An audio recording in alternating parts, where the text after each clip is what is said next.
There we go. Okay. Take it away, Ashleigh. Sounds good. I'm Ashleigh, so I graduated from the University in Portsmouth in 2020. I did illustration and I researched digestible queer culture, focusing on LGBT teen movies in the mainstream.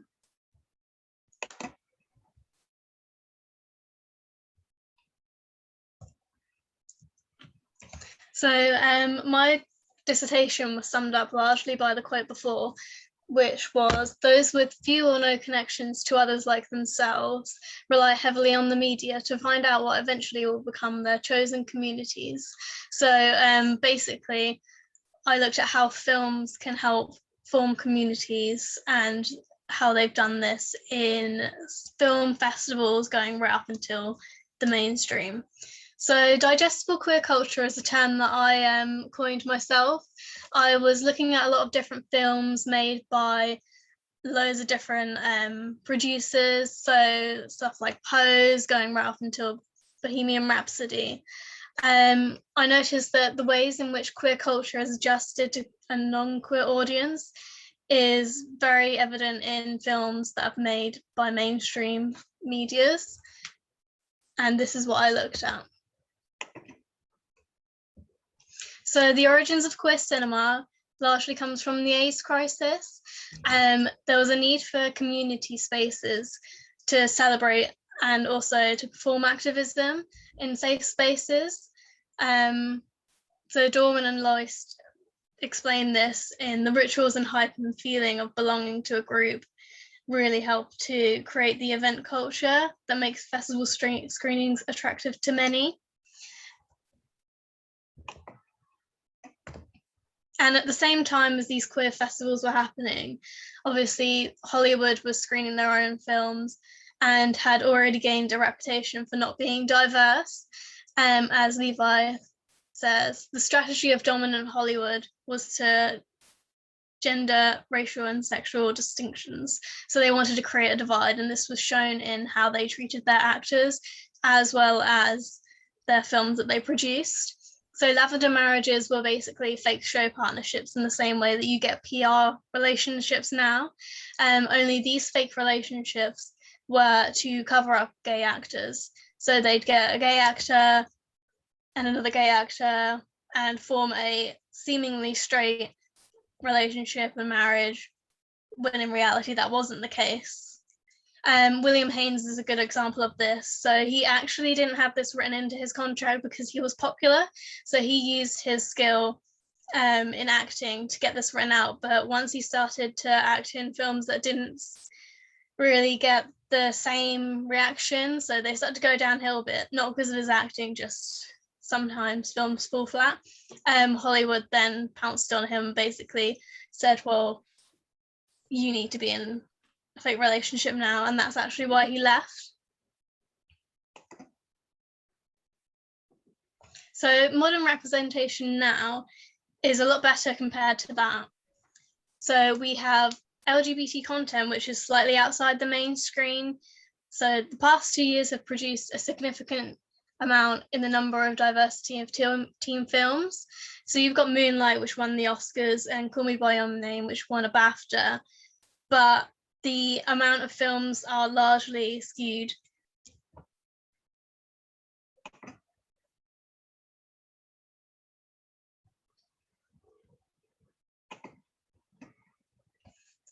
So a good film and TV series to use to put digestible queer culture into a case study is RuPaul. So it started off really low budget. If you see season 1, the camera quality is really low. There aren't that many sponsorships. The products that they get given aren't as good. And compare that to the recent series where you've got Anastasia Beverly Hills sponsoring it. It's Netflix, it's got the UK spin-off. It's definitely come a long way and it's moved into the mainstream. It's basically a household name. So what started off as a film series just for the queer community has moved into something that's celebrated by nearly like loads of different cultures and stuff. You've got season 11, which had the LGBT history recap, and season 12, which used the US elections as its theme. So you can really see how the TV show has used its platform in moving to mainstream to help promote activism within this, and that's very reflective of how films were produced in queer film cinemas at the beginning in the 70s.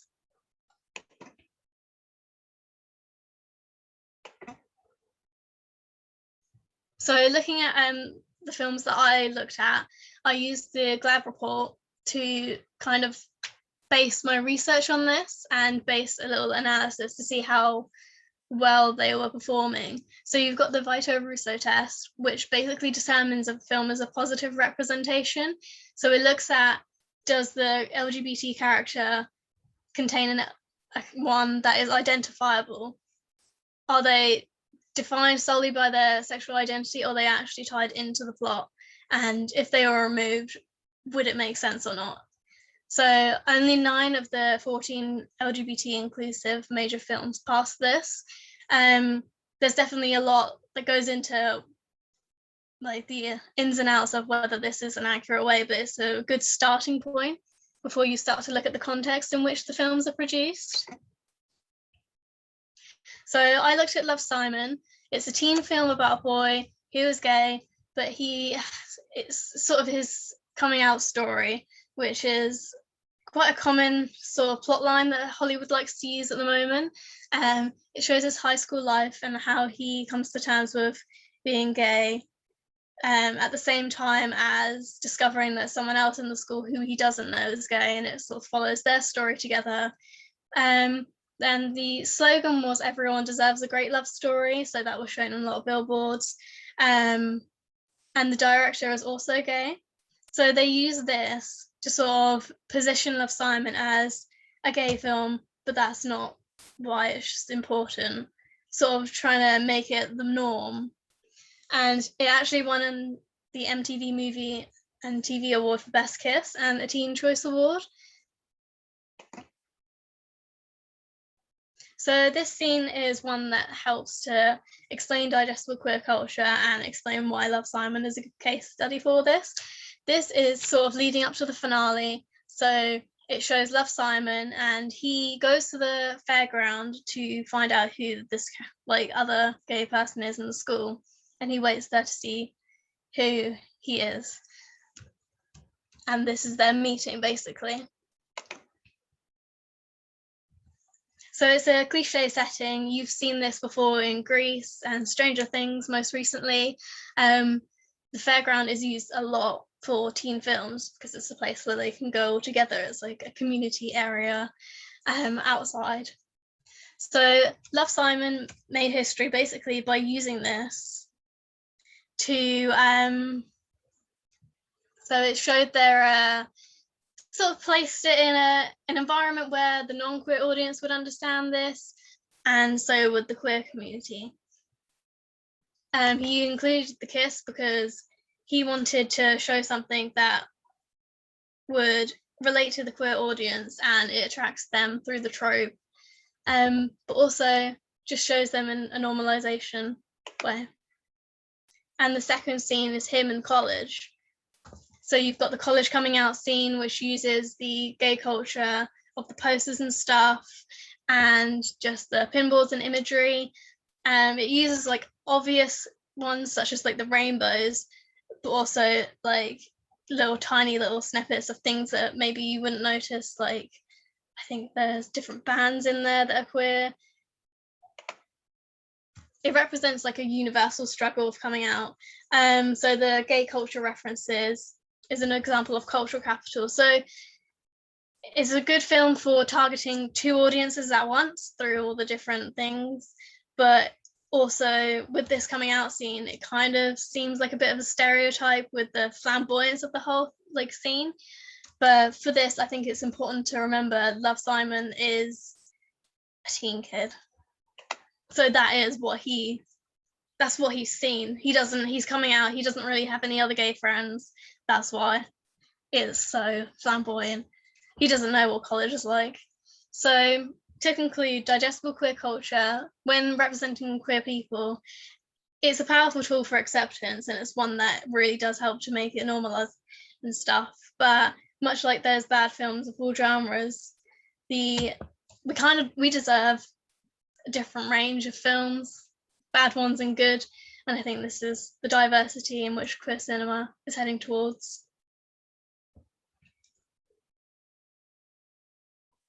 So that's the end. Thank you for joining. Fantastic. Thank you so much, Ashleigh. I'm going to stop sharing so I can see everyone. And if anyone has any questions, if you could just put in the chat with like a Q beforehand, or put your hand up in using the hand up function. Are these applause emojis or hand up emojis? The hand up emojis. Well, they're meant to be hand up emojis. Amazing. I have a question. I'm just wondering, are there any negative side effects of making queer culture digestible? Do you think it portrays an incorrect stereotype? Definitely. I think you can see it in like a load of different films. So you've got Call Me by Your Name, which like is the age gap in it kind of perpetuates the whole, oh, gay people are like pedos, and it kind of adds to that, and it's like that went down amazingly and everyone seems to like overlook that and see it as like a masterpiece and like a sort of like a milestone for queer cinema, but the representation in that is like, in my opinion, quite poor. And then you've got like in Love, Simon, where he has that daydream about what it's going to be like when he goes to college. Obviously, when I first saw that, I was like, oh my god, why is he dancing? Because there's like a whole musical scene afterwards where he's like dancing around in college, and you're like, why? That goes against what he like, how his personality is. He isn't a camp person, but somehow he thinks that that's what he has to be. But I think it's important to show all different aspects for it to be truly diverse, and just in a way that kind of sort of like accept that some parts aren't great and show it in a satirical way, I think. I think we have time for one more question. If yeah, well, thanks. Amazing presentation, by the way. That was really interesting.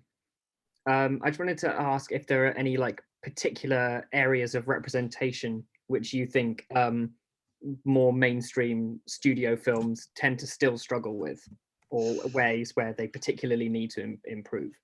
I definitely think that Hollywood struggles with the whole like sharing trans stories as one. There's definitely an argument still going about whether like trans people and trans like characters should be shown only by trans actors, or if anyone can act them. And it seems like they struggle with how to approach stories in a whole. And I mean, with like all the recent police brutality reports in America, I think they still really struggle with like telling Black stories, and especially Black queer stories are pretty far and few between. So I think that's where they struggle a lot. Thanks, cheers. amazing. That perfectly brings us up to time. So we are going to move on to the next speaker, who is Gustav. Can I just double check, was my sign visible to you? Yes. Okay, cool, good to know. Also, folks in the audience, please feel free to